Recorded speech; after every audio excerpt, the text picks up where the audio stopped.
Maribhong makaliliaw ang katatapos pa lang nga Sangyaw Festival. Didahan na kalabay nga Domingo nga adlaw, sayo pa nakalinya ini nga mga tawo ha Justice Romualdez. Nga tanan karuyag nga personal nga makitaan ang contingent han Tacloban, upod na syempre ang mga contingent han ibang lugar. Bisan han mapaso nga panahon, waray ini makaulang para diri saksihan han mga mulupyo han Rehiyon 8 ang siyahan nga pagparadahan Sangyaw Festival. Pinangunahan ang street dancing hinusa nga Dragon Dance. Sinundan naman inihan contingents han Makati City, Cebu City, Marikina, Tribo Cabatok han Tacloban, Mascara Festival han Bacolod ngan mga contingents han Basilan City. Upod nga pumarada han Tribo Cabatok hira Mayor Alfred Romualdez nga nakisayaw gihapon ngan syempre ni Councilor Cristina Romualdez. Bumulig gihapon han parada hianay First Lady Imelda Marcos ngan ang iya anak nga Bongbong Marcos. Bisan ni MMDA Chairman Bayani Fernando, ginupdan han parada ang iya mga contingent han Marikina. Pero di rin nagtatapos, didahan makapoy nga parada ang Sangyaw Festival. Dumiretso ang mga contingent sa Balyuan Park, kundi nag-perform hiraha at ubangan han mga hurado. Ang Sinunog Festival han Cebu City, pinalakpakan ang ira performance.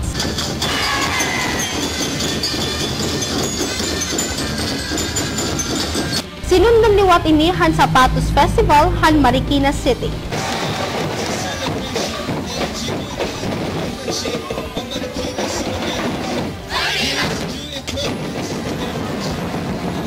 Ang mga Taclobanon, nalipay han ipinakita nga performance han Tribo Cabatok.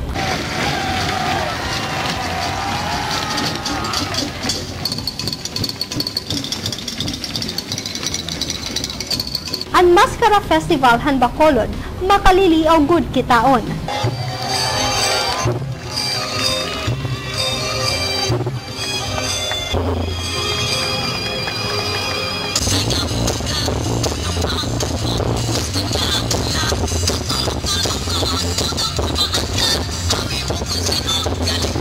Nagpakita naman han ira wedding dance ang Coco Wayan Festival han Basilan City.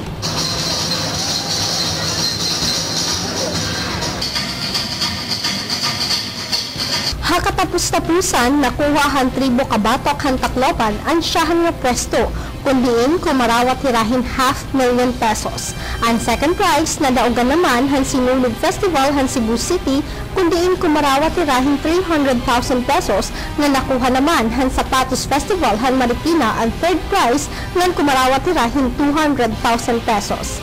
Para han Sentro Tacloban, Jasmine Gore, ABC News.